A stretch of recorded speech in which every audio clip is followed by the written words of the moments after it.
பொய்யா பேசுறாங்க இந்த அரசாங்கம். பொய்யை தவிர வேற எதுவும் பேச மாட்டேங்குதுன்னு பாட்டெல்லாம் பாடுறாங்க. ஆட்சிக்கு வர்றதுக்கு முன்னாடி தான் பொய் பொய்யா அடிச்சு விட்டீங்க. இப்ப ஆட்சியை விட்டு போகும்போது கூட பொய் பொய்யா பேசுறீங்களே சார், என்ன சார்? சம்மர் ஹாலிடேஸ் வந்தாச்சு, நம்ம ஜிடி ஹாலிடேஸும் வந்தாச்சு. GT holidays, south India's number 1 travel brand. சார்லாம் பதறாரு. விஜய் அவர்கள் பேசும்போது முழுக்க முழுக்க பொய்யா பேசுறாங்க இந்த அரசாங்கம். பொய்யை தவிர வேற எதுவும் பேச மாட்டேங்குதுன்னு பாட்டெல்லாம் பாடுறாங்க. ஆட்சிக்கு வர்றதுக்கு முன்னாடி தான் பொய் பொய்யா அடிச்சு விட்டீங்க. இப்ப ஆட்சியை விட்டு போகும்போது கூட பொய் பொய்யா பேசுறீங்களே சார், என்ன சார்? பொய்யிலேயே பிறந்து பொய்யிலேயே வளர்ந்த புலவர் பெருமானே. நலத்திட்டங்கள் பலனடையுது. நீங்க சொல்ற இந்த மகளிர் விடியல் பயணமாகட்டும், 1000 ரூபாய் உரிமை தொகையாகட்டும், தமிழகத்தை தலை குனிய மாட்டோம். தலை குனிய வச்சது யாரு? தலை குனியலன்றார் முதலமைச்சர். தலை குனியலன்றார். இந்த நடைமுறைக்கு சாத்தியமே இல்லாத இந்த மாதிரி விஷயங்கள் எல்லாம் வாக்குறுதிகளை நான் என்னைக்குமே கொடுக்கவே மாட்டேன். இன்னைக்கு 5000 ஏன் வெளியில வந்ததுன்னு நினைக்கிறேன். ஏமா அப்பா வீட்டு காசு 25 வருஷமா வாங்காத கடன் இந்த 5 வருஷத்துல 5 லட்சம் கோடி எப்படி வாங்குனீங்க? அந்த பொறுப்பு நீங்க திமுக மேல மட்டும் எப்படி வைக்க முடியும் சார்? அதிமுகவும் இருக்காங்கல்ல, அதிமுக 35 வருஷம் ஆண்டு இருக்காங்கல்ல நடுவுல. எதுக்கு இந்த ஒட்டு மொத்தமான இந்த 5000? அதுக்கு பதில் சொல்லுங்க. தேர்தல் காலத்துல நீங்க பணம் கொடுக்க முடியாதுல்ல சார். திட்டத்தை நீதிமன்றத்து மூலமா தடை வாங்குறதுக்கு சில விஷமிகள் காத்திருந்தாங்க, அதுக்கு முன்னாடி நாங்க முந்திக்கிட்டோம் அப்படின்னு ஒரு விளக்கம் கொடுக்குறாரு. எதுக்கு தேவையில்லாம பல முறை மக்கள் ஆல்ரெடி டிலீட் பண்ணவங்களை எதுக்கு நம்மளுடைய கான்சென்ட்ரேஷன், நம்மளுடைய டார்கெட் திமுகன்றப்போ டார்க்னஸ் குள்ள எதுக்கு கல்லெறியணும்? நீங்க சொல்றீங்க இன்னைக்கு அவரு வெளிப்படை ஒரு டெலிட் பண்ண கட்சின்னு எப்படி சார் சொல்லி? அண்ணனுடைய குரலா நான் ஒழிச்சேன், இன்னைக்கு சாமானியனுடைய குரலா அவர் ஒழிச்சிருக்கிறாரு. அப்படி எப்படி சொல்ல முடியும்? ஒரு 22% வாக்கு வச்சிருக்கிற ஒரு கட்சி, 22 35 வருஷம் தமிழ்நாட்டை ஆண்ட ஒரு ஆண்டு கட்சி. இருந்தா அவங்க தான் சார் பிரதான பெரிய கட்சி. நம்ம அதிமுக ரொம்ப குறைச்சு மதிப்பிடுறீங்களோ? டெலிட் பண்ணதா இருந்தாலும் ஒண்ணுதான், பாஜக தலைமையினாலும் ஒண்ணுதான், ரெண்டும் ஒண்ணுதான்றதுதான் இப்ப அர்த்தமா எடுத்துக்க முடியல. இல்ல நீங்க அதுதான் அந்த இடத்துல இன்னைக்கு இபிஎஸ் பேசும்போது அவரை பத்தி விடுங்க, அவருக்கு ஒண்ணும் யாரு? தெரியாம பேசிக்கிட்டு இருக்காரு. விஜய் அவர்கள் ஊழல் இல்லா தூய சக்தின்றாரு. வருமான வரி கட்ட சொல்லிட்டு இதெல்லாம் பேசுங்க அப்படின்னு. 80 கோடி ரூபாய் வருமான வரிக்கு கட்டும் போது 1.5 கோடி ரூபாய் கட்ட மாட்டாங்களா? கட்டலன்னு தான் நீதிமன்றம் சொல்லுது சார். உத்தரவுல ஆர்டர் வந்துருச்சு. விஜய் 1.5 crores கட்டலங்கிறது தான் உத்தரவு. வரி ஏய்ப்பு செய்தாருங்கிறது தான் ஆர்டர். நீங்க அந்த ஆர்டர் வாங்கி படிச்சு பாருங்க. ஆர்டர் படிச்சேன் சார். நீங்க படிச்சிருக்கீங்க. அதனால தான் நான் சொல்றேன். ரைட். அதுக்கு திருப்பி மேல்முறையீடுக்கு போவதற்கான ஆப்ஷன் உரிமை இருக்கு. ஆனா இப்ப வரைக்கும் நான் என்ன அவர் கேக்குறேன், வரி ஏய்ப்பு செய்தவர் தான். அது இது அப்படி இப்படின்னு எப்படி பார்த்தாலும் இதுதான் ஹிட்டான offer. i5 housing and properties தேடுத விடுங்க, தேர்வு செய்யலாம் வாங்க. கால் 9962557557. நியூஸ் கிளிட்ஸ் நேயர்களுக்கு வணக்கம். இன்றைய சிறப்பு நேர்காணலில் நம்மோடு தாவேகா ஆதரவாளர் திரு ஜலீல் அவர்கள் இணைந்திருக்கிறார். அவரை வரவேற்று நிகழ்ச்சிகள் போகலாம். சார் வணக்கம் சார். வாழ்த்துக்கள். இன்னைக்கு சேலம்ல விஜய் அவர்கள் ஸ்பீச் இருந்தது, நிறைய விஷயங்களை பேசியிருந்தாரு. முதல்ல அந்த ஓவரால் அந்த ஸ்பீச்சை எப்படி பார்க்குறீங்க, சம பண்ணுறீங்க? இல்ல மக்களுக்கு இன்னைக்கு என்ன, மக்கள்கிட்ட என்ன பேசணுமோ, என்ன அவர் என்ன பேசணும்னு நினைச்சிருக்கிறாரோ, ஒரு மனசுல தோணுனது அத்தனையும் பேசியிருக்கிறாரு. இன்னைக்கு குறிப்பா இன்னைக்கு காலையில இருந்து தமிழகம் முழுக்க பேசு பொருளா இருக்கிறது 5000 ரூபாய் எல்லாரோட அக்கௌண்ட்டுக்கும் வந்திருக்குன்னு முதல்வர் காலையிலேயே தமிழ்நாட்டுக்கே இன்னைக்கு ஒரு நல்ல ஒரு காலை பொழுதா விடிஞ்சிருக்கு அப்படின்னு முதல்வர் வீடியோ போட்டார். விஜய் அவர்கள் அதை இன்னைக்கு விமர்சித்து பேசியிருந்தாரு. நீங்கள் எல்லாம் வேணால் வாங்கிக்கோங்க, அது எல்லாமே உங்கள் பணம் தான், வரவங்க காதில் விசில் அடிங்க அப்படிங்கிற மாதிரி இருந்தது. இந்த 5000 ரூபாய் ஒரு பெரிய தாக்கத்தை தேர்தலை ஏற்படுத்தும்னு நினைக்கிறீங்களா? இல்லை, அதனால தான் அவங்க வரவங்க காதில் விசில் அடிங்கன்னு சொல்லியிருக்கிறேன். அதாவது நீங்கள் என்ன தான் 5000ல் 50,000 கொடுத்தாலும் நீங்கள் படிக்கக்கூடிய கல்லூரி மாணவர்களுக்கு இது வரைக்கும் யாருக்கும் கொடுக்கல. பள்ளியில் படிக்கக்கூடிய, உயர்கல்வியில் படிக்கக்கூடிய, பள்ளியில் படிக்கக்கூடிய பிள்ளைகளுக்கு தான் லேப்டாப் கொடுத்து பார்த்துருக்குறோம். நீங்கள் கொண்டு வந்து 3ஆம் கல்லூரியை முடிக்கக்கூடிய பையனுக்கு லேப்டாப் கொடுத்து என்ன பிரயோஜனம் இருக்குது? ஒன்று 1ஆம் ஆண்டில் உள்ள படிக்கக்கூடிய பிள்ளைகளுக்காவது கொடுத்துருக்கணும், அதுவும் நீங்கள் பண்ணலை. அப்போ நீங்கள் எல்லாத்தையுமே அந்த ஓட்டுக்காக ஒரு நோட்டுகளை செலவு பண்ணணுன்ற ஒரு இடத்துக்கு நீங்கள் இருக்கீங்க. இந்த 4.5 ஆண்டுகளில் இந்த இதில் குறைஞ்சபட்சம் இருக்கக்கூடிய, அதுலேயும் எவ்வளவு தான் அரசு பள்ளியில் படிக்கக்கூடியதில் இன்னும் கொஞ்சம் கொஞ்சமாவது பிள்ளைகளுக்காவது நீங்கள் கொடுத்துருக்கீங்க, சலுகைகள் பண்ணியிருக்கீங்கன்னா அது கேள்விக்குறியாக தான் இருக்குது. இப்போது நம்ம நிறைய சமூக வலைதளங்கள் வீடியோக்கள் எல்லாமே பார்த்துக்கிட்டு இருக்கோம். அதில் திருநெல்வேலியை சேர்ந்த ஒரு பையன் பார்த்திங்கன்னா, ஒரு தம்பி அவர் தன்னுடைய பிழைப்புக்காக ஆட்டோ ஓட்டுறாரு, தெருக்களில் பொம்மை விற்கிறாரு. ஆனால் பார்த்திங்கன்னா அவருடைய வியூஸ் பல மில்லியன்கள்லாம் போகுது. அவர் அதன் மூலியமாக என்னென்னா, இந்த சமூகத்தில் ஒரு செயற்பாட்டாளராக யாரெல்லாம் பாதிக்கப்பட்டிருக்கிறார்களோ அவர்களுக்கு உதவி, அவருக்கு வரக்கூடிய பணத்தை வாங்கி அந்த உதவியை செஞ்சுட்டு அதுக்கான கணக்குகளையும் அவர் போட்டுக்கிட்டு இருக்கிறாரு. அவருக்கு நேற்று ஒரு வீடியோ பார்த்தேன். ஒரு அரசு பள்ளியில் படிக்கக்கூடிய பிள்ளைகள் அவர்கிட்ட கோரிக்கை வச்சுருக்காங்க, ஷூ வாங்கி கொடுங்கன்னு சொல்லி. இங்கே இதுதான் மிகப்பெரிய தாக்கத்தை ஏற்படுத்துதுன்னு சொல்கிறேன். நீங்கள் கொடுக்க ரூ. 5000 இங்கே வந்து பேசும் பொருளாக மாறல. என்னுடைய பிள்ளைகள் அங்கே பள்ளிக்கு போகக்கூடிய பிள்ளைகள், அந்த பள்ளியில் விளையாடக்கூடிய பிள்ளைகள் வந்து படிக்கக்கூடியவர்களுக்கு அந்த ஷூ இல்லாதது தான் இங்கே பிரச்சனைன்னு சொல்கிறேன். அவர்களுக்கு புத்தகம் கொடுக்காதது தான் பிரச்சனைன்னு சொல்கிறேன். அவர்களுக்கு சீருடை கொடுக்காது தான் பிரச்சனைன்னு சொல்கிறேன். இங்கே ஊழல் வந்து பார்த்தீங்கன்னா, ஒரு ஸ்கேமிங் வந்து பார்த்தீங்கன்னா, எல்லாத்துலேயுமே ஊழல், எதிலும் ஊழல்ன்றதெல்லாம் எல்லாருக்கும்ன்றதை எல்லாருக்கும் எல்லாம் அவங்களுக்கு மட்டும்தான்றது தான் இங்கே பேசும் பொருளாக மாறி இருக்கு. ஒரு பள்ளியினுடைய யூனிஃபார்ம் போட்டிருந்தா அவன் மாணவன். அவனுக்கு நீங்கள் தனியாக அட்டை அடிக்கணும், கொடுக்கணும், அதை விளம்பரப்படுத்தணும், அதுக்கு பள்ளியில் ஒரு 10 ரூபாயை வாங்கிக்கணும், 50 ரூபாயை வாங்கிக்கணும், அதுக்கு ஒரு ஃபோட்டோ எடுக்கணும். ஏன் இவ்வளவு செலவுகள்? ஏன் அதை அடுக்கிறதுக்கு? அதுக்கு பார்த்தீங்கன்னா, அதுக்கு நீங்கள் ஒரு ஆர்டிஐ போட்டிங்கன்னா அதுக்கு பல கோடியை செலவு பண்ணியிருப்பாங்க. சீருடையில் வந்தால் நான் அவன் மாணவன் அவனுக்கு இலவசம்னு சொல்லிட்டு போக வேண்டியது தானே. அதை நீங்கள் ஏற்றுக்க மாட்டீங்க. பெண்கள்னா எல்லாருக்கும் இலவச பயணம்ன்ட்டு போக வேண்டியது தானே. அதுக்கு ஒரு டிக்கெட் அடிக்கிறது, கொடுக்கறது, அது எவ்வளோ பேருந்துன்றதை கணக்கு எடுக்கிறது, இதில் எத்தனை கோடிகளை செலவு பண்ணிக்கிட்டு இருக்கிறீங்க. எல்லா பேருந்துகள்லையும் ஏற்ற வேண்டியது தானே. அதுக்கு தனி பேருந்து, அதுக்கு வண்ணம் தீட்டப்பட்ட பேருந்துகள், இதையெல்லாம் தான் இங்கே ஸ்கேமிங்னு சொல்லப்படுது. அப்போ உங்களுடைய நோக்கம் என்னவா இருக்குதுன்றது மட்டும்தான். அவங்க பெண்களுக்கான பயணம் இலவசம்னா எல்லா பேருந்துகள்லையும் இருக்கு. சமமா இருக்கணும்ல, எல்லாருக்கும் சொல்லு, எல்லாம் எல்லாருக்கும்னு சொல்றீங்கன்னா எல்லாம் இல்லையே. எங்க எல்லாருக்கும் எது எல்லாருக்குமாக இருக்கு? கல்வி எல்லாருக்குமானதா இருக்கா? இல்லையே.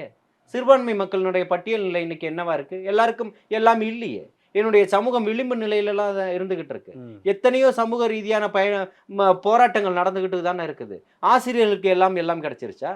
செவிலியர்களுக்கு எல்லாம் சம வேலை சம ஊதியம் கேட்குறாங்க, எல்லாருக்கும் எல்லாம் கிடைச்சிருச்சா?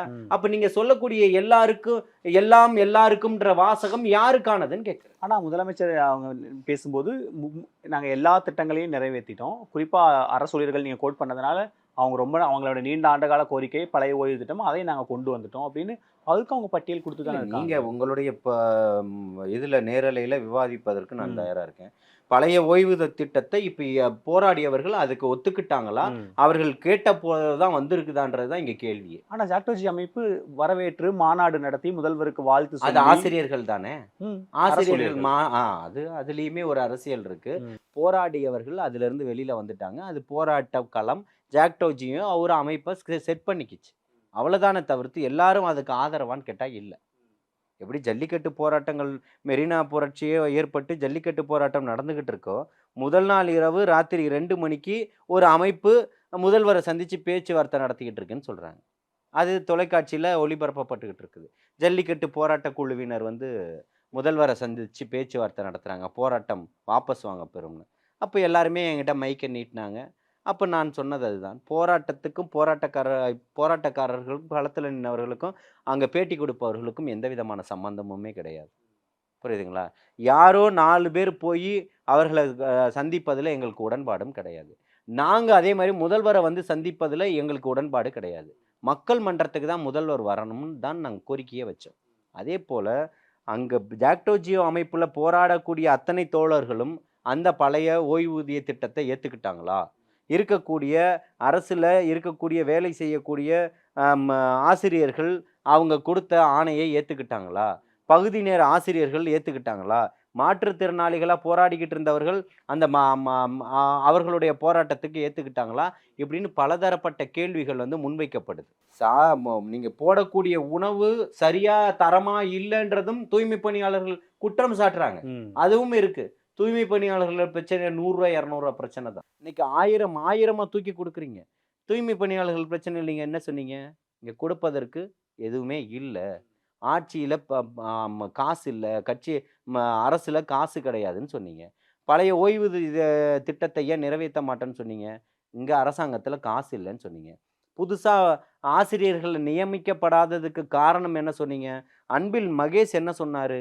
இத்தனை ஆயிரக்கணக்கான பேர் இருக்கிறாங்க, ஆனால் வந்து எல்லாரையுமே இது பண்ண வேண்டியது இருக்குது, அதற்கான தேர்வுகள் நடந்துக்கிட்டு இருக்குது, முறைப்படி எல்லாமே அறிவிப்புகள் வரணும். 4.5 ஆண்டுகளில் எத்தனை 1000 ஆசிரியர்களை நீங்கள் எடுத்தீங்க? எத்தனை 1000 ஆசிரியர்கள் பற்றாக்குறையில் இருக்கிறாங்க. செவிலியர்களுக்கான ஒரு தேவை வந்து இங்கே இல்லை. 500 பேர் கேட்டுக்கிட்டதுனால அதுக்கும் இன்னும் கொஞ்சம் அதிகப்படுத்துங்கன்னு கேட்டதுனாங்க 750 பேர் 54 பேர் நாங்கள் வந்து இப்போ எடுத்துக்கிட்டோம். நாங்கள் அங்கே பல ஆயிரக்கணக்கான பேர் போராடினாங்கல்ல, அவங்க அத்தனை பேரும் அரசு மருத்துவமனையில் வேலை செஞ்ச செவிலியர்கள் தானே. அப்போ அத்தனை ஆயிரம் பேர் தேவைப்படுவதனால தானே நீங்கள் ஒரு கான்ட்ராக்ட் லேபராக நீங்கள் அவங்கள எடுத்து வச்சுருக்கீங்க. அப்போ அவ்வளோ பேர் நீங்கள் தேவைப்படுபவர்களை எடுத்துகிட்டு இப்போ 750 பேரை மட்டும்தான் நான் எடுத்துப்பேன்றது எந்த அடிப்படையில்? உங்களுக்கு கட்டமைப்புகள் வசதிகள் எல்லாமே அதிகமாகிடுச்சு. இந்த மருத்துவமனை அந்த மருத்துவமனை எல்லார் பேர்லேயும் ஒரு மருத்துவமனையை திறந்து வச்சுக்கிட்டீங்க. அங்கே ஊழியர்கள் எப்படி இப்போ இது பண்ணுவீங்க? அப்போ அவர்களுக்கான அந்த உரிமையை நீங்கள் கொடுக்கணும் இல்லை? அவங்க கேட்பது சம வேலை சம ஊதியம் தானே கேட்குறாங்க. நீங்கள் இங்கே என்ன ஒரு பெரிய விஷயமா பேசுபொருளாக மாறுது. இன்னைக்கு விஜய் அவர்கள் பேசும்போது முழுக்க பொய்யா பேசுறாங்க இந்த அரசாங்கம். பொய்யை தவிர வேற எதுவும் பேச மாட்டேங்குதுன்னு சொல்லியிருக்கிறேன். பாட்டெல்லாம் பாடுறாரு, ஆமா. இதில் விஷயங்களை பண்றாரு. ஆனா நிறைய நலத்திட்டங்கள் பலனடையுது. சொல்றீங்க இல்ல நீங்க சொல்ற இந்த மகளிர் விடியல் பயணமாகட்டும், 1000 ரூபாய் உரிமை தொகையாகட்டும், பயணம் செய்யக்கூடிய தாய்மார்கள் சகோதரிகள் சொல்லட்டும், என்னுடைய சகோதரிகள் சொல்லட்டும், அது வந்து விடியல் பயணம் விடியலுக்கான பயணமா தான் போய் இல்ல அப்படிதானே சொல்றாங்க. அவங்க மத்திய திட்டக்குழு எடுத்த அறிக்கையில எத்தனை பேர் பலனடைகிறாங்க, அதனால மகளிருடைய வேலை வாய்ப்பு உரிமை அவங்களுடைய மேம்பாடு எந்த அளவுக்கு இருக்குன்றத நான் சொல்றேன். நான் திரும்பவும் என்ன சொல்றேன்னா, நீங்க இந்த திட்டத்தை நான் வந்து திட்டமாக செயல்படுகிறதான்றதுதான் கேள்வி. ஏவா வேலு ஒரு பாலம் திறக்கிறாரு, அந்த பாலம் ஆத்துல அடிச்சுட்டு போயிடுது, அங்க அது பேசும்போதெல்லாம் மாறல.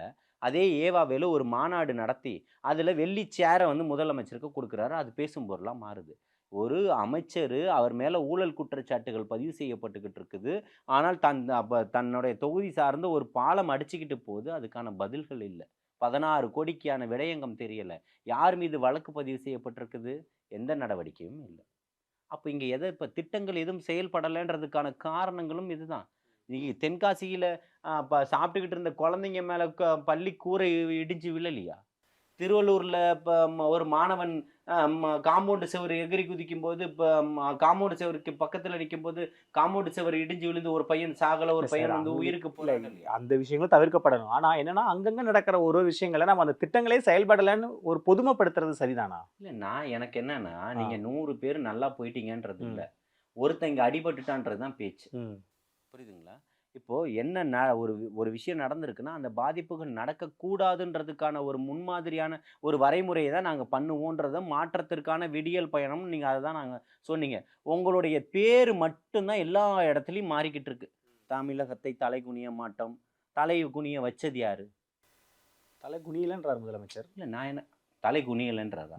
அண்ணா பல்கலைக்கழக மாணவி விஷயத்துல தலை குனியலையா நீங்க? இல்லையே, தமிழக அரசு வழக்கு சம்பந்தப்பட்ட குற்றவாளியை தண்டனை வாங்கி கொடுத்துட்டாங்க. தங்கை ஆசிபக் என்ன பண்ணீங்க? ஞானசேகரன் தான் குற்றவாளின்னு நீங்க சொல்றீங்களா? அப்ப ஞானசேகரன் தான் குற்றவாளினா அவன் தொடர்ச்சியா உங்க கூட தானே சுத்திக்கிட்டு இருந்தான். மிகப்பெரிய கஞ்சா போதை பொருள்களை மிக டன்னு கணக்குல ஏத்தனவன் உங்க கூட தானே சுத்திக்கிட்டு இருந்தான். ஏன் அதை மறுக்கிறீங்க? அவன் வாங்கின காசுல நீங்க போதைக்கு எதிராக பயணமே மேற்கொண்டுகிட்டு இருக்கு. எல்லா கட்சியிலையும் எல்லாம் இந்த மாதிரி அங்கங்க ஒரு குற்றம் சாட்டப்பட்டவர் இருப்பாங்க. அதுக்காக அந்த கட்சியவே நம்ம சொல்லிட முடியாது சார். பெரிய அளவுல எப்படி வந்தாங்க? பெரிய அளவுல இல்ல, எல்லா கட்சியிலையும் இந்த மாதிரி பண்ற ஆட்கள் அங்கங்க ஒருத்தர் இருப்பாங்க. அது திமுக மட்டும் இல்ல, அதிமுக மட்டும் இல்ல, எல்லா கட்சிகளால ஏத்துக்கிறதுக்கே மறுக்குது. பென்னிக்ஸ் ஜெயராஜ் விஷயத்துல ஒரு நிலைப்பாடு எடுக்கிறீங்க, தம்பி அஜித்குமாரனுடைய விஷயத்துல சிபிஐ கொடுத்துட்டாரு முதலமைச்சர். அப்புறம் என்ன பண்ணணும்? முன்னாடி நடந்த 24 போன் பண்ணி இது பண்ணாரு இல்ல முதலமைச்சர், கன்சல்ட் பண்ணாரு இல்ல? அப்ப பண்ணலையே, அதுக்கப்புறம் தானே அத்தனையுமே நடந்தது. அதாவது இங்க 25வது தான் அஜித்குமார் படுகொலை செய்யப்படுறாங்க. தம்பி அஜித்குமாருக்கு முன்னாடி தலைவர் தளபதி இந்த விஷயத்தை கையில் எடுக்கும்போது தமிழக வெற்றி கழகம் தான் நான் புதையுண்டு போன 24 மரணங்களையும் இந்த ஆட்சியில் நடந்ததை பேசுது. இத்தனை பேருக்கும் சாரி சொல்வாரா முதல்வர்னு நம்ம பெரியார் சிலை அருகில் போராட்டம் நடத்தினார் தலைவர் தளபதி அவர்கள், ஓமந்தூர் மருத்துவமனை பக்கத்தில். அத்தனை பேருக்கும் சாரி சொல்லுவீங்களா முதல்வர் அவர்களையும் கேட்டார். அதுக்கு பதில் சொல்லியிருக்கணுமா இல்லையா? அத்தனை 24 மரணங்களையும் அப்படி சிபிஐக்கு கொடுத்துருக்கணுமா இல்லையா? ஏன் கொடுக்கல? இன்னைக்கு வரைக்கும் அந்த பெண்மணி வெளியில தானே சுற்றிக்கிட்டு தெரிகிறாங்க. என்ன நடவடிக்கை எடுத்துட்டீங்க? அவங்க திமுகவில் உங்க கூடவே இருந்தவர், இன்னைக்கு அவர் கூட நெருங்கியவர் நண்பர் சிபிஐக்கு கொடுத்துட்டாங்க சார். வழக்கு சிபிஐ குற்றப்பத்திரிகையே தாக்கல் பண்ணிட்டாங்க. சம்பந்தப்பட்டவங்க அவங்க மேல நீங்க வந்து முதல்ல நடவடிக்கை எடுக்க போறாங்க சார். சிபிஐ கொடுத்துட்டாங்க, அவங்க விசாரிப்பாங்க. அவங்க மேல காவல்துறை அதிகாரிகள் தவறு இருந்தா நடவடிக்கை எடுக்கப்படும். அதே மாதிரி ஆம்ஸ்டாங் வழக்கம் சிபிஐ வசம் ஒப்படைக்கப்பட்டதை ஏன் தடுத்தீங்க? அப்போ அண்ணா நகர் சிறுமியினுடைய வழக்கு சிபிஐ விசாரணைக்கு போகும்போது எஸ்ஐடி போட்டுக்கோங்கன்னு திரும்ப கீழே போயிட்டு அவங்களே அமிச்சிட்டாங்க சார் சுப்ரீம் கோர்ட்டு. எஸ்ஐடி இருக்குல்ல, அப்புறம் என்ன எஸ்ஐடி விசாரிக்கட்டும் இல்ல அண்ணா பல்கலைக்கழகமான நீங்க திரும்ப அண்ணா நகர் சிறுமியினுடைய விவகாரத்தை பத்தி பேசுற. சிபிஐ எடுக்கும்போது கோர்ட் வந்து சிபிஐக்கு மாற்றும் போது நீங்கள் ஏன் போய் தடுக்கிறீங்க? ஆனால் ஆம்ஸ்டாங் வழக்கு இப்போ 2 ஆண்டுகளை தாண்டிடுச்சு. ஏன் போய் தடுக்கிறீங்க? சிபிஐக்கு 2வது முறையாகவும் கொடுத்துருச்சு. ஏன் போய் தடுக்கிறீங்க? சிபிஐ 2 முறை கேஎன் நேரு மேலே வழக்கு பதிவு பண்ண சொல்லுது. ஏன் பதிவு பண்ணலை? ஸோ இப்போ இதெல்லாம் ஒரு பிரச்சனையா இருக்கு. அதை தான் இன்னைக்கு விஜய் முன்னாடி வச்சு மக்கள்கிட்ட பேசுறாரு. ஆனா அது மக்கள்கிட்ட பெரிய அளவுக்கு எடுபட்டு இருக்குன்னு நினைக்கிறீங்களா? மக்கள் ஒட்டுமொத்த பேரும் பேசுகிறான். அதுதான் இவர்களுக்கு இங்கே இன்னைக்கு 5000 ஏன் வெளியில் வந்ததுன்னு நினைக்கிறீங்க? ஏன் அப்பா ஓட்டு காசுன்னு நினைக்கிறீங்க? மக்கள் பணம் தான், வரி பணம் தான். அது யாரும் மறுக்க முடியாது. யாரு? மக்கள் வரி பணம் தானே சார். உங்கள்கிட்ட காசே இல்லையே. வெள்ளை அறிக்கை கொடுங்க, எவ்வளோ பணம் வச்சிருக்கீங்கன்னு. ஆட்சியும் அதிகாரம் நடத்துறதுக்கு உங்கள்கிட்ட பணம் இருக்கா? திட்டங்களை செயல்படுத்துவதற்கான பணங்கள் இருக்கா? இருக்கக்கூடிய எல்லா பகுதிகளிலும் பாலங்கள் கட்டு திட்டங்களை நிதி நெருக்கடியில தான் சார் இருக்கும். அதுக்காக நம்ம மக்கள் நல திட்டங்களை 75 ஆண்டுகள் வாங்காத கடன் 5 லட்சம் கோடி கடன் வாங்கியிருக்கீங்களா? 75 வருஷமா வாங்காத கடன் இந்த 5 வருஷத்துல 5 லட்சம் கோடி எப்படி வாங்குனீங்க? இந்த இத்தனை ஆண்டுகள்ல நான் என்ன சொல்றேன், நீங்க ஒரு நெறியாளரா கேட்குறீங்க. இத்தனை ஆண்டுகள் எவ்வளோ அண்ணா திமுக ஆட்சியை பொறுப்பேற்கும் போது எத்தனை லட்சம் கோடி கடன் இருந்தது? நெருக்கி 5 லட்சம் கோடி வச்சிருந்தாங்க. இப்போ எவ்வளோ கோடி கடன்? 4 லட்சம் கோடி எக்ஸ்ட்ரா இருக்கு. 9 லட்சம் கோடி கிட்ட இருக்கு. இப்போ மொத்தம் இத்தனை ஆண்டுகள்ல 70-75 ஆண்டுகள் பொறுப்பு நீங்க திமுக மேல மட்டும் இப்படி வைக்க முடியும் சார்? அதிமுகவும் இருக்காங்கல்ல. அதிமுக 35 வருஷம் ஆண்டு இருக்காங்கல்ல நடுவுல. நான் என்ன கேட்குறேன்னா, அதிமுகவும் ஆண்டு இருக்கிறாங்க. எல்லாருமே ஆண்டு இத்தனை லட்சம் கோடி தானே கடன் இருந்தது. இப்போ இந்த 4 வருஷத்துல எவ்வளோ கடன் வாங்குனீங்கன்றது தானே பிரச்சனை. ரேஷியோவா பாருங்க சார். அதிமுக ஆட்சியில விட இந்த 10 ஆண்டுகளை விட இப்போ இந்த 5 ஆண்டுகளில் வாங்கிற கடன் பர்சன்டேஜ் கம்மி தான். ஆர்பிஐ கொடுத்த டேட்டாவே நமக்கு 29% கேப் இருக்கு. நம்ம 24 தான் இருக்கோம். இன்னும் 5% கடன் வாங்கிக்கலாம். ஏன் கடன் வாங்கலாம்னா தமிழக அரசால திரும்ப கட்ட முடியும். அதுக்கு இந்த மாநிலத்துக்கான பொட்டன்ஷியல் இருக்கு, வளங்கள் இருக்கு, அதனால கட்ட முடியும்னு. அதனால பஸ் வித்துறாங்க, அதனால எல்லாத்தையும் வித்துட்டீங்க. மக்கள் நலத்திட்டங்களை செய்யணும். அதுதான் உங்களுக்கு மெட்ரோ ரயிலா ஓடுது. மக்கள் போக்குவரத்து பயன்படுத்துறாங்க, வேலை வாய்ப்பு உருவாகுது, டைடல் பார்க் கட்டுறாங்க, பாலங்கள் கட்டுறாங்க, உள்கட்டமைப்பு. நான் என்ன கேட்கிறேன்னா, அப்போ மெட்ரோ ரயில்ல இருந்து நீங்க திட்டங்கள் வருதுன்னா அரசு பேருந்து ஏன் வித்தீங்க? எல்லாமே இது சார். உங்களுக்கு மெட்ரோ ரயில் இன்னைக்கு எல்லாத்தையுமே நீங்க தனியார் மயமா தான் நீங்க ஆக்க போறீங்கன்னா, இல்ல இன்னைக்கு ஈவி பஸ்ஸா மாத்தி இருக்கோம்.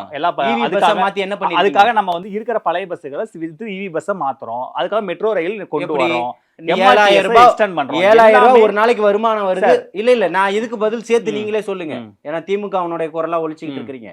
நான் என்ன கேட்கறேன்னா, 7,000 ரூபாய் உங்களுக்கு பஸ்ல இன்கம் வருது, 17,000 ரூபாய் வாடகை கொடுக்க போறீங்களா? இல்ல என்ன பிரச்சனை? கேட்ட பதில் இல்ல எனக்கு புரியுது. நீங்க சொல்ற கேள்வி எனக்கு புரியுது. என்னன்னா அரசு தனியார் கிட்ட அந்த முடிவை நாங்க எடுக்கவே இல்லைன்னு ஏற்கனவே சிவசங்கர் சொல்லிட்டாரு. தனியாருக்கு நாங்க கொடுக்கலன்னு சொல்லிட்டாரு.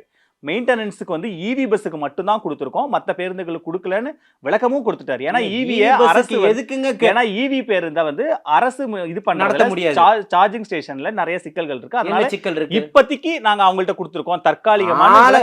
ஆட தெரியாதவங்க தெருக்கோணன்னு சொன்ன கதையில நீங்க வந்து கோமாளித்தனமான ஒரு வார்த்தையை சிவசங்கர் சொன்னாதை நான் ஏத்துக்க முடியுமா? அவர்தான் துறைக்கு அமைச்சர். அததான் சொல்றேன், துறைக்கான அமைச்சர். நீ என்ன போக்குவரத்து துறையை என்ன மேம்பாட்டை கொண்டு வந்துட்டீங்க? அப்ப நீங்க மேம்படுத்தக்கூடியவர் தான் அமைச்சர். அதெல்லாம் பாதாளத்துல ஏங்க ஒண்ணுமே நீங்க லாபத்துல இயங்கணும் எதிர்பார்க்க முடியாது சார். ஆமா, லாபத்துல இயக்கணுங்க. நஷ்டத்திலே ஏங்க நான் சொல்றேன், நஷ்டத்திலேயே இயங்கிட்டு இருந்த ரயில்வே துறையை பல லட்சம் கோடி லாபத்துல இயக்கி காட்டினவர் லல்லு பிரசாத் யாதவ். ஒத்துக்கிறீங்களா இல்லையா? எங்க அயல்நாட்டுல இருந்து வந்து மாணவர்கள்லாம் படிப்பு கத்துக்கிட்டு போனாங்க அவர்கிட்ட. ஆமாவா இல்லையா? அப்போ அந்த மாதிரி ஏன் உங்களுக்கான அறிவுகள் இங்க இல்ல? அறிவு திருவிழா நடத்தக்கூடியவர்கள் வள்ளுவர் கோட்டத்திலையும் ஒய்எம்சிஏ மைதானத்திலையுமே சுத்திக்கிட்டு இருக்கிறீங்களே, எப்போ இந்த ஆட்சியும் அதிகாரத்தையும் மக்களையும் பார்க்க போறீங்கன்னு கேட்கிறேன். அதற்கான பதில் திமுக கிட்ட என்ன இருக்கு? எப்ப கேட்டாலும் 3000 கொடுத்துருவ, அரிசியே கொடுத்துருவ, புடவையே கொடுத்துருவீங்க. இப்ப 5000 ரூபாய் கொடுத்துருவீங்க. கேள்வி கேட்க கூடாது. அதானே? கேள்வி கேட்க கூடாதா? எதுக்கு இந்த ஒட்டு மொத்தமான இந்த 5000? அதுக்கு பதில் சொல்லுங்க. 3000 ரூபாய் சிஸ்டம் வேலை செய்யாதா? இல்ல தேர்தல் காலம் வந்துரும். டிஎன்பிசி தேர்வு எழுத போனாங்க இல்லையா பசங்க, அந்த சிஸ்டம் வேலை செய்யாத மாதிரி இங்க சிஸ்டம் வேலை செய்ய இந்த 3 மாசத்துக்கு பணம் போட முடியாது.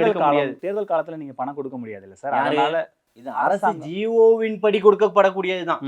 மறைமுகமா தான் நீங்க கொடுக்க முடியாது. அதானே? அப்போ இது மறைமுகமா கொடுத்த பணமா, அரசு கொடுத்த பணமா? அதுக்கு முதலமைச்சர் தான் கால விளக்கம் கொடுத்துட்டாரு. இந்த திட்டத்தை நீதிமன்றத்து மூலமா தடை வாங்குறதுக்கு சில விஷமிகள் காத்திருந்தாங்க, அதுக்கு முன்னாடி நாங்க முந்திக்கிட்டோம் அப்படின்னு ஒரு விளக்கம் கொடுக்குறாரு. அதே மாதிரி எல்லாத்தையும் கொடுக்க வேண்டியதானே? ஏன் கொடுக்கல? என்ன கொடுக்கலன்னு சொல்லுங்க. இருக்கு போராடிக்கிட்டு இருந்தவனுக்கு விளக்கம் கொடுக்க வேண்டியதானே? நாம வந்து இப்போ இந்த அது என்ன கம்பெனி, அர்ஜுன் தூய்மை பணியாளர்களை வித்தாங்க இல்லையா, அந்த கம்பெனிக்கு இப்போ நாங்கள் இது பண்ண மாட்டோம், எல்லாருக்குமே இது பண்ணிட்டோம்னு சொல்ல வேண்டியதானே? இதில் நீங்கள் திமுக மேலே இவ்வளோ விமர்சனங்களை வைக்கிறீங்க, இவ்வளோ விமர்சனம் இருக்குது, ஓகே. இன்னைக்கு அதிமுகவை டெலீட் பண்ண கட்சியை பத்தி நான் ஏன் பேசணும்னு ஆரம்பத்துல இருந்தே சொல்றாரு. கிளிட்ஸுக்கு சொல்லிக்கிட்டே தானே வரேன். இல்ல நீங்க சொல்றீங்க இன்னைக்கு அவரு வெளிப்பட ஒரு டெலீட் பண்ண கட்சின்னு எப்படி சார் சொல்லி அண்ணனுடைய குரலா நான் ஒழிச்சேன், இன்னைக்கு சாமானியர்களுடைய குரலா அவர் ஒழிச்சிருக்கிறாரு. அப்படி எப்படி சொல்ல முடியும்? ஒரு 22% வாக்கு வச்சிருக்கிற ஒரு கட்சி 22% 35 வருஷம் தமிழ்நாட்டை ஆண்ட ஒரு ஆண்டு கட்சி இருந்தா அவங்க தான் சார் பிரதான பெரிய கட்சி. அவங்க பிரதான அவங்க பெரிய தலைமையில கட்சி. தான் ஒரு பெரிய அணி இருக்கு. ஆமா, அதனாலதான் போய் மண்டிக்கிட்டு கடந்துகிட்டு இருக்கீங்க, நக்கி பிழைக்கக்கூடிய வேலையை பார்த்துக்கிட்டு இருக்கீங்க பாசிசவாதிகளோட. அந்த அம்மா சொன்னாங்களே, அதிமுக நான் உயிரோட இருக்கிற வரைக்கும், அதிமுக கட்சி உயிரோட இருக்கிற வரைக்கும் பிஜேபியிடம் போய் சேராதுன்னு சொன்னாங்க. அதே எடப்பாடி திருப்பியும் போய் பண்ணீங்க. திரும்ப தான் இப்போ புத்தி வந்துருச்சு, திருந்திட்டீங்கன்னு பார்த்தீங்க. நம்ம ஒரு பழமொழி சொல்லுவாங்க, எதையோ கொண்டு வந்து எங்கேயோ வச்சாலும் திருப்பி எங்கேயோ போகுன்ற அளவுக்கு அந்த பழமொழிக்கு ஏற்ற போல் இன்றைக்கி திருப்பி நடந்துக்கிட்டீங்க. அதே மாதிரி எப்படி 99 காலகட்டங்களில் மெரினா சீரணி அரங்கத்தில் அந்த அம்மையார் பேசினார்களோ, இனிமேல் அதிமுக என்ற ஒரு கட்சி ஒருபோதும் பிஜேபியோட சமரசம் செய்து கொள்ளாது, கூட்டணி வச்சு கொள்ளாதுன்னு அறிவித்தாங்க. அதே போல் ஒரு இஸ்லாமிய கட்சியினுடைய மேடையில், எஸ்டிபியினுடைய கட்சியினுடைய மேடையில் எடப்பாடியார் பேசுகிறாரு, எங்களுடைய வாழ்நாள் பிழையாக நாங்கள் செஞ்சிட்டோம், நாங்கள் இனிமேல் சிறுபான்மை மக்கள் பக்கம் துரோகம் செஞ்சிட மாட்டோம்னு. திருப்பி அடுத்து போய் உளுந்துட்டீங்களே, இது காரணம் என்ன? திமுகவை வீழ்த்துறதுக்குன்னு திமுக வீழ்த்துறதுக்கு எதை வேணா பண்ணுவீங்களான்னு கேட்குறேன். திமுகவை வீழ்த்தி நாங்க ஆட்சிக்கு வரணும்னு அவங்க என்ன நினைக்கிறாங்க. கேட்குறேன், அது ஒரு கூட்டணி வியூகம் சார். அது ஒரு கூட்டணி வியூகமா அவங்க நினைக்கிறாங்க. எனக்கு 4 பேர் அடியாள் தேவைன்னா, நான் இப்போ கஞ்சா வித்தவனையும் போதைப் பொருள் வித்தவனையும் ஜெயிலில் இருந்து வெளியாகிட்டான்னா ஞானசேகரனையும் கூட்டு சேர்த்துக்கலாம். அதை நீங்க ஒத்துக்கிறீங்களா? நீங்க அந்த பாஜகவையும் அவங்களையும் ஏன் அப்படி கம்பேர் பண்ணிக்கிறீங்க? பாஜக ஆளக்கூடிய இடத்துல டெல்லியில தலைநகர்ல இது என்னுடைய பொம்பளை பிள்ளைங்களை காணோம். இந்த பிள்ளைங்களாம் எங்க போச்சு?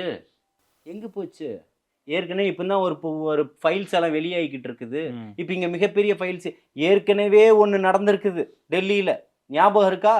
பல பேரை சாக்கடையிலும் எங்கெங்க புதைக்கப்பட்ட புதையுண்டு போனதெல்லாம் தோண்டி எடுத்திருக்கிறாங்க ஒரு 10 ஆண்டுகளுக்கு முன்னாடி. நம்ம யாரும் அதை கடந்து வந்துட முடியாது இல்லையா? ஒவ்வொரு நிகழ்வா நடந்துக்காக நம்ம ஏற்கனவே இதுக்கு முன்னாடி அப்படிதான் பேசும்போது, 3வது ஆண்டு தொடக்க விழால பேசும்போது பாஜக தலைமையில ஒரு கட்சின்றாரு, இப்ப டெலீட் பண்ண கட்சின்றாரு.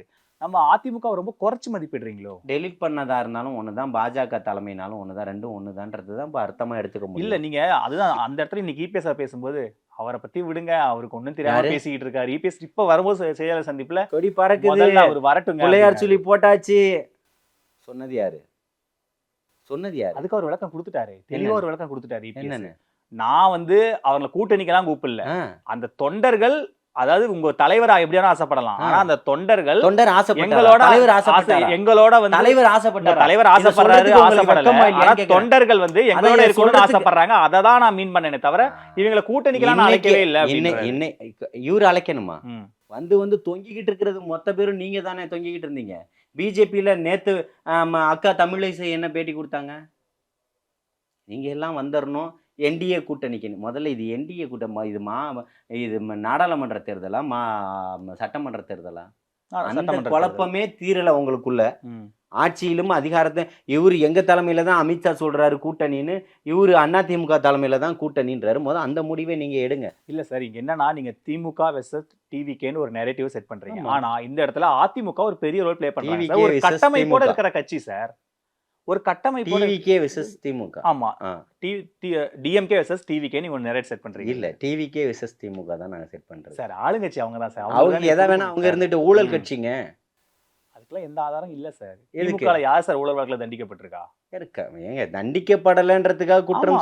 ஆமா, அப்படித்தான் எடுத்துக்கணும். நீதிமன்ற பார்வையில தான், சட்டத்தின் பார்வையில தான் தப்பு நடந்திருக்கா இல்லையா? பவுடரா, அத பான்ஸ் பவுடரா, ப்ளீச்சிங் பவுடரான்ற ஒரு சந்தேகம் நீதிமன்றத்துல கொடுத்து மேயர் மேல நடவடிக்கை எடுத்து குற்றம் நிரூபிங்க. ஊழலாச்சின்னு சொல்லுவோம், மேயர் ஊழல் பண்ணாங்கன்னு சொல்லுவோம். அமைச்சர் ஊழல் பண்ண போய் தான் மேயர் ஊழல் கம்ப்ளைண்ட் பண்ணுங்க, மேயர் ஊழல் பண்ண போய் தான் அதே திமுக மேயரை தூக்கி இருக்கு. அதுதான் சார் நான் சொல்றேன். நீங்க ஊழல் பண்ணி நீதிமன்றத்துல எனக்கு சட்டத்தின் ஆட்சி தான் சார். புரியலையா நான் சொல்றேன்? அது அந்த கட்சி எடுக்கிற நடவடிக்கை சார், அந்த கட்சி மாத்திர நடவடிக்கை சார். நல்ல ஆட்சி கொடுக்கக்கூடிய மேயர், அதுல நல்ல ஆட்சி கொடுக்கக்கூடிய மேயர் ஏன் எடுத்தீங்க? அதுதான் சார் சொல்றேன். அது அவங்க கட்சிக்குள்ள 1000 விஷயம் இருக்கும், அது நமக்கு தேவையில்லை. அது எப்படி எடுக்க முடியும்? மக்கள்ல சந்திச்சு ஓட்டு வாங்கி வந்தவங்கள நீங்க எப்படி எடுக்க முடியும்?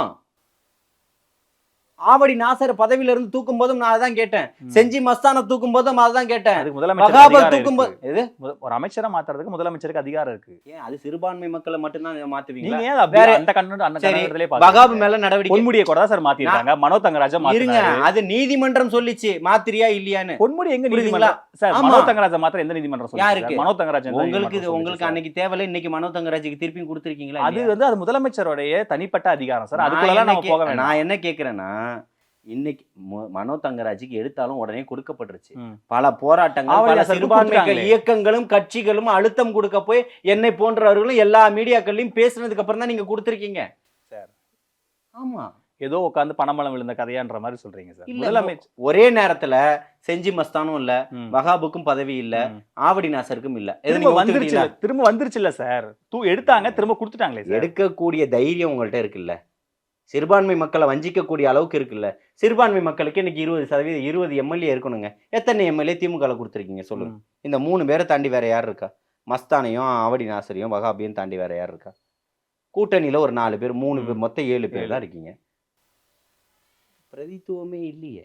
நீ கொடுக்கக்கூடிய 3000 5000 எங்களுடைய வாழ்வாதாரத்தை முழுமையாக்கிடாதுன்னு சொல்றோம். ம். இந்த 5000 வச்சு மக்கள் வந்து இப்போ ஒரு பிரதானமா வாழ்ந்துட முடியாதுன்னு சொல்றோம். இங்க தேவை வந்து இருக்கக்கூடிய இடத்துக்கு உடனே நீங்க சோறு போடுறீங்க, இந்த சோறு இல்ல, எங்களுக்கான சுயமரியாதைன்னு சொல்றோம். ரெண்டுத்துக்கும் வித்தியாசம் இருக்குன்னு சொல்றோம். என்ன நீ பாதுகாக்க வேணாம், நான் பாதுகாத்துக்கிறேன், எனக்கான உரிமையும் அதிகாரத்தையும் கொடுன்னு கேட்கிறோம். ம். ரெண்டுத்துக்கு வித்தியாசம் இருக்குல்ல, அதை தான் கேட்கிறோம்னு சொல்றோம். இன்னைக்கு அதிமுக தரப்புல இருந்து இன்னொரு விமர்சனம் என்ன அப்படி வந்துச்சுன்னா, விஜய் அவர்கள் எது ஊழல் இல்லாத தூய சக்தின்றாரு. வருமான வரியை கட்ட சொல்லிட்டு இதெல்லாம் பேசுங்க அப்படின்றாங்க. நல்லா புரிஞ்சுக்கங்க. அதாவது அதிமுகல அந்த அம்மா எல்லாரையும் வானத்துல பறக்கும்போது கும்பிடு போட வச்ச அளவுக்கு அறிவு கொண்டவர்கள் தான். ம். ஆத்துல தர்மாக்கோல் ஓட்ட அளவுக்கு தான் அறிவு உள்ள கட்சி. புரியுதுங்களா? ம். அதனால அதை தலைவர் தளபதியை விமர்சிக்க கூடிய அளவுக்கு சரி, நான் சொல்லிடுறேன். ஆ. அந்த கௌதம்க்கு ரொம்ப ம். அவசரம். புரியுதுங்களா? பால்ல சோப்பு நுரையை கலந்துட்டாங்கன்னு யார் சொன்னா? ஜலீல் சொன்னானா, ராஜேந்திர பாலாஜி சொன்னாரா, அது பாலாஜி. துறை சார்ந்த அமைச்சர் சொன்னாரா இல்லையா? அப்போ உங்களுக்குலாம் அறிவு எங்க இருக்கு? ம். அறிவு இருக்கா? அறிவு இருக்கக்கூடியவர்களே அந்த அம்மா ஆக்குனாங்க. புரியுதுங்களா? அது என் மேல வழக்கு கூட போடுங்க, ஒன்றும் பிரச்சனை இல்லை.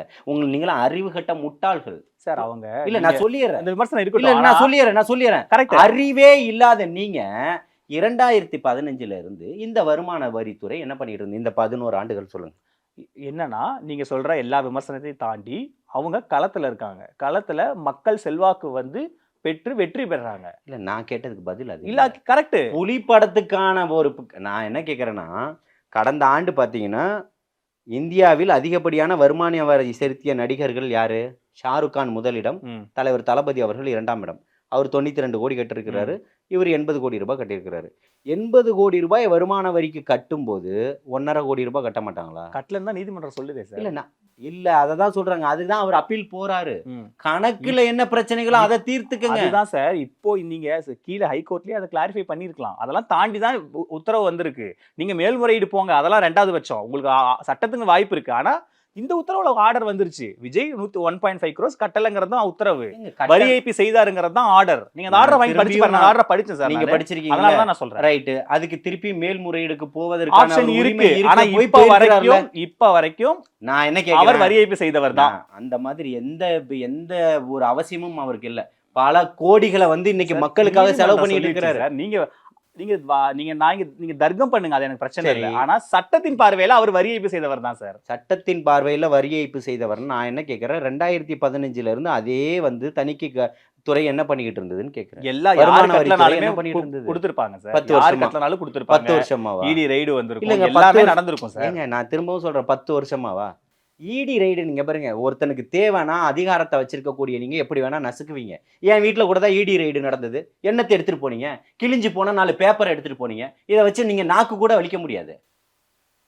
தலைவர் தளபதி ஆதரிச்சு நான் ஒரு பதிவு போடுறேன். அவர் சிஏ சட்டத்தை எதிர்த்து அமல்படுத்த கூடாதுன்னு ஒரு அறிக்கை கொடுக்குறாரு. சிறுபான்மை மக்களுடைய நலன்ல நீங்க எப்படி இப்ப இன்னைக்கு நிக்கிறீங்களோ என்னன்னைக்கா மக்களை பாதுகாக்கணும், சிறுபான்மை மக்கள் நிச்சயமா உங்களுக்கு ஆதரவு கொடுப்பாங்கன்னு நான் ஒரு பதிவு போடுறேன். ஒரு பதிவுக்கு மறுநாள் காலையில 9:50 இருந்து ராத்திரி 10 மணி வரைக்கும் இதே வீட்டுல ரைடு நடத்துறீங்க. என்ன எடுத்துட்டு போனீங்க? பிஞ்சு போன 4 பேப்பர் இருந்தது. இதை தாண்டி வேற என்ன எடுத்துட்டு போனீங்க? ஸோ அப்போ உங்க பார்வையில இப்பவுமே போட்டி திமுக வெர்சஸ் தாவேகா தான். அதே அந்த நெரேட்டிவ் தான். தாவேகா வெர்சஸ் திமுக. சரி, தாவேகா வெர்சஸ் திமுக தான். அதுதான். அதிமுக சீன்லேயே இல்லை. இது என்னைக்கோ சொல்லிட்டேன். ஓகே, விஜய் இன்னும் அதை கிளாரிஃபை பண்றாரு. அதை ஒவ்வொரு இடத்துலையும் மக்கள் கிளாரிஃபைவா நின்றுகிட்டு இருக்கான்ல, ம். அவன் ரொம்ப தெளிவான பார்வையில் ஆனா நின்று. இன்னைக்கு இந்த இப்போ ஒரு வழியா நீங்க நம்ம காவல்துறை அனுமதி வாங்கி இந்த ஆர்கனைஸ் பண்ணி கரெக்டா பண்றீங்க. ஆனாலும் இன்னைக்கும் ஒரு உயிர் பலி நடந்திருக்கே சார். இல்லை, அதுக்கான தகவல் நான் வந்து இப்போ தான் கேள்விப்பட்டேன். அதுக்கான தகவல், முழுமையான தகவல் எனக்கு இல்லை. ஒரு வட மாநிலத்தினுடைய ஆமா, சூரஜ் இளைஞர் வந்து இறந்துட்டாருன்னு சொல்லிட்டு அதுக்கான முழுமையான தகவல் இல்லை. நிச்சயமாக நான் அடுத்த இன்டர்வியூவில் அதுக்கான விளக்கம் தரேன். என்ன ஏதுன்றது தெரியாமல் நான் பேசக்கூடாது இல்லையா?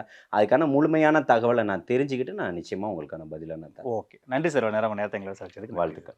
சம்மர் ஹாலிடேஸ் வந்தாச்சு, நம்ம ஜிடி ஹாலிடேஸும் வந்தாச்சு. GT holidays, south India's #1 travel brand. வந்தாச்சு மிஸ்டர் கோல்டோட தீபாவளி ஆஃபர் வந்தாச்சு. i5 ஹவுசிங் அண்ட் ப்ராப்பர்ட்டிஸ் தேடுத விடுங்க, தேர்வு செய்யலாம் வாங்க. கால் 9962557557.